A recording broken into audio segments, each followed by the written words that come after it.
Welcome to MacroMicroCosm Book Review. Today we are reviewing the memoir What the Mouth Wants by Monica Meneghetti, published by the Dagger Editions of Caitlin Press. I received this book in an author's book trade, one poetry collection for a sensuously tasty memoir. I feel like a child holding this book.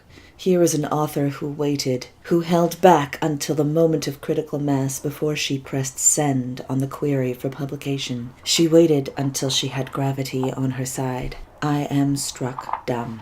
Someday I will be as honest and beautiful as Author and Writers Union of Canada member Monica Meneghetti. There is a courage to honest memoir I find either anemic or overabundant in those who write within the genre. Meneghetti writes with a sensitivity and emotion and courage akin to sainthood. Her ability to pair the wealth of Italian cuisine and both good and bad meals to events in her life is as sobering as the morning hours after a final bottle of Sangiovese. What the Mouth Wants is a book of creation and disintegration, the burgeoning of many passions, grief of lost parents and loves, and the constant intermingling of discovery which guides the author through her grappling battles for identity and alternative lifestyle in a rigid traditional mold.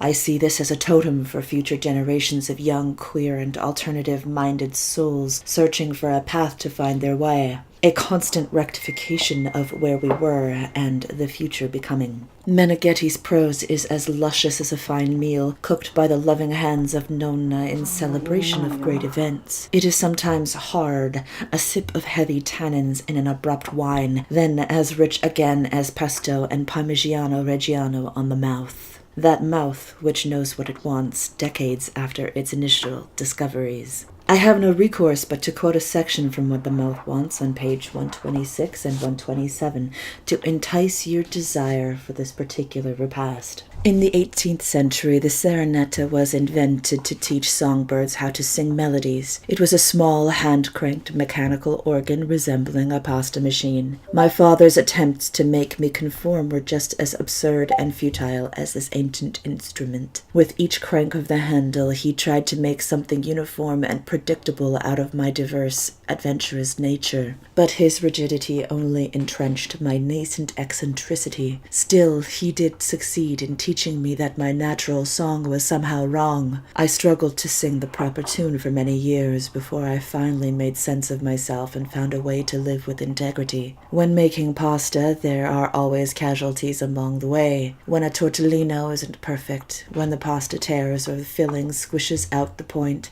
there is no fixing it. It simply must be eaten raw. Back then, we would feign horror and say, "Oh no, this one didn't turn out." We'd pop the bundle in our mouths, glinting a glance at our parents, who would feign disapproval and let us feel like we were getting away with something. That is a quote from page 126 and 127 in Monica Meneghetti's masterwork, What the Mouth Wants. What the Mouth Wants is a book equal parts hard to read and as sensuous as A Week in Paradise. For those of a more traditional leaning, it might be as hard to grapple with as an olive pit between shifting teeth, but that is exactly why they should read it. If more people were to read What the Mouth Wants, the divide between traditional and alternative would fade a little more, distend and dissipate like the memories of hardships which fade after a family meal filled with moments of reconciliation and appreciation. If you love food, Italian culture, or discovering honest human beings and their struggle, What the Mouth Wants is a near-perfect book. Congratulations, Monica. You made such a beautiful feast. If you have a book you would like to be reviewed, please visit our website. The link is in the description box below. Please follow us on social media and subscribe to our channel for weekly reviews. Thank you so much for your time and have a fantastically creative day.